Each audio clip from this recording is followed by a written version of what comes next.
Shalom saudara-saudara yang dikasihi Tuhan Yesus Kristus. Selamat pagi, selamat berjumpa dalam renungan pada pagi hari ini. Selamat beraktivitas dan selamat melayani Tuhan. Kita bersyukur karena kemurahan Tuhan. Hari ini kita boleh bangun dengan kekuatan baru. Semua karena anugerah Tuhan.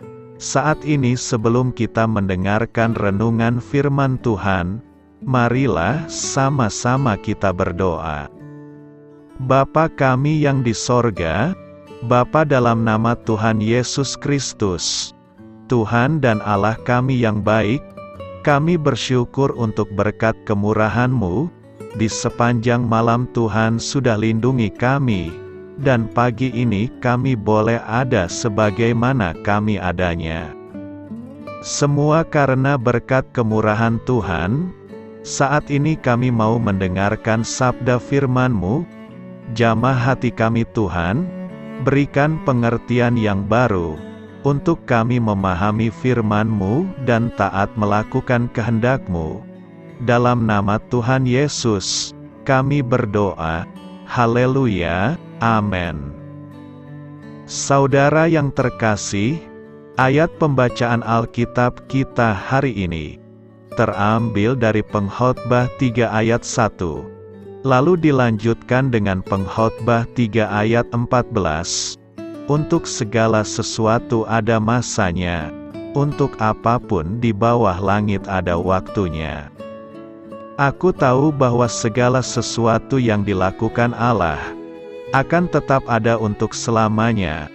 Itu tak dapat ditambah dan tak dapat dikurangi. Allah berbuat demikian, supaya manusia takut akan Dia. Sahabat suara kasih, ayat emas renungan kita hari ini adalah Pengkhotbah 3 ayat 1. Untuk segala sesuatu ada masanya, untuk apapun di bawah langit ada waktunya. Judul renungan kita hari ini adalah Keindahan Dunia dan Kekristenan, ditulis oleh Zondervan, sahabat suara kasih, lingkungan pendidikan Kristen. Loren dan Mary Ruth Wilkinson merenungkan dua simbol penting. Simbol paling kuat di zaman kita adalah gambar planet bumi yang ditangkap dari luar angkasa. Tapi gambar planet itu terlihat memegang banyak hal hari ini. Satu-satunya harapan mereka akan keutuhan, kehidupan individu. Kata mereka, tidak ada artinya. Yang penting adalah kesehatan planet ini. Orang-orang Kristen juga tergerak oleh gambar-gambar planet bumi ini. Tetapi mereka tidak yakin bahwa satu-satunya harapan kita adalah kesehatan planet ini. Harapan kita berpusat pada simbol lain, yaitu salib. Salib menggambarkan kabar baik Allah kepada pria dan wanita. Apakah salib juga merupakan kabar baik bagi ciptaan lainnya? Dapatkah dua simbol ini, bumi dan salib, didamaikan? Mungkinkah ada yang namanya pecinta lingkungan Kristen? Kami yakin jawaban atas pertanyaan-pertanyaan ini adalah ya, ada. Namun pertama-tama, kita perlu berpikir lebih jauh tentang apa yang tersirat oleh kedua simbol ini, lingkaran dan salib, serta hubungan dan ketegangan di antara mereka. Bumi itu bulat dan penuh dengan siklus, makhluk hidup mati dan membusuk menjadi tanah. Hujan turun dari pegunungan, mengalir ke sungai, yang mengalir ke laut, menguap menjadi awan, membawa hujan lagi ke pegunungan. Karbon dioksida yang kita hembuskan diambil oleh tanaman, yang mengeluarkan oksigen. Kita hirup dan kemudian dihembuskan sebagai karbon dioksida.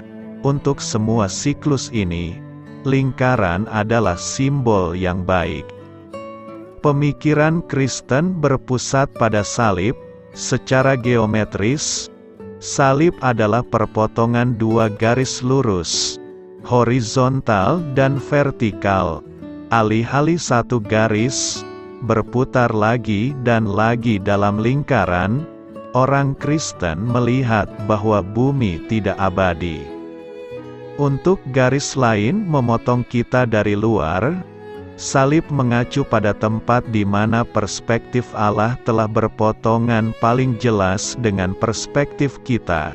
Eksekusi satu orang di tempat dan waktu tertentu adalah titik tengah, inti, persimpangan abadi dan temporal, waktu Tuhan dan waktu kita. Dapat dimengerti bahwa banyak pencinta lingkungan curiga terhadap pandangan Kristen tentang waktu dan keyakinan iman Kristen, bahwa ada realitas lain yang bersinggungan dengan realitas kita.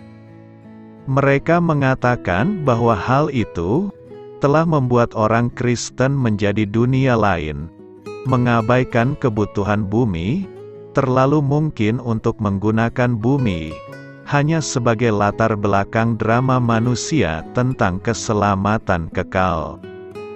Pandangan Alkitabiah mengakui realitas siklus alam, untuk semua keindahan bumi dan kehidupannya yang berputar. Dia tidak membawa maknanya sendiri, ciptaan bukan hanya alam atau sumber daya atau lingkungan. Penulis pengkhotbah mengakhiri dan menjawab ratapannya dengan kata-kata yang sangat cocok untuk zaman kita, yaitu ingat penciptamu. Bapa, saya tahu bahwa tanpamu semuanya tidak ada artinya, saat saya bekerja untuk menjaga ciptaanmu dengan benar. Bantu saya untuk membuat engkau tetap di berada pusat dari semua tindakan saya. Amin. Tuhan Yesus memberkati. Sahabat Suara Kasih, demikianlah renungan firman Tuhan pada pagi hari ini. Semoga menjadi berkat bagi hidup kita, dan sebelum kita memulai segala aktivitas kita di pagi hari ini, marilah kita berdoa. Bapa kami yang di sorga, Bapa di dalam nama Tuhan Yesus Kristus, terima kasih Bapa, karena Engkau sudah menjadi Allah bagi kami. Kami juga bersyukur Bapa, untuk pertolongan-Mu, penyertaan-Mu, dan atas berkat-Mu di dalam kehidupan kami. Kami berbahagia dan bersyukur Bapa, untuk kebaikan-Mu di pagi hari ini. Tak berkesudahan kasih setia-Mu, tak habis-habisnya rahmat-Mu.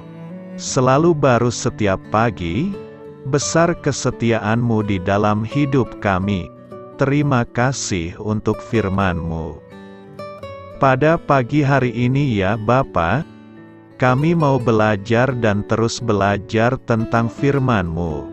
Firman-Mu yang menguatkan dan meneguhkan iman percaya kami. Firman-Mu yang mengubahkan kehidupan kami. Kami mau berjalan bersama dengan Engkau di sepanjang kehidupan kami Bapa, agar kami tidak tersesat di dalam dunia ini. Terima kasih Bapa, buat kesempatan dan nafas kehidupan yang masih Engkau berikan. Kami mau memakai kehidupan kami untuk hormat dan kemuliaan nama-Mu. Segala pergumulan dan masalah hidup kami serahkan di dalam tangan-Mu. Engkau yang akan menyelesaikannya bagi hidup kami. Kami hanya berharap kepada-Mu, Bapa. Hamba berdoa untuk saudara-saudara kami yang sudah mendengarkan renungan firman-Mu pada pagi hari ini, yang saat ini sedang mengalami sakit penyakit, pergumulan, masalah, kebutuhan ekonomi. Kiranya Engkau yang jamah, sembuhkan dan pulihkan. Berkati juga perekonomian mereka, serta berikan jalan keluar di setiap pergumulan masalah yang mereka sedang hadapi. Dan ajarlah kami Bapa, untuk selalu berharap dan percaya sepenuhnya kepada Tuhan Yesus.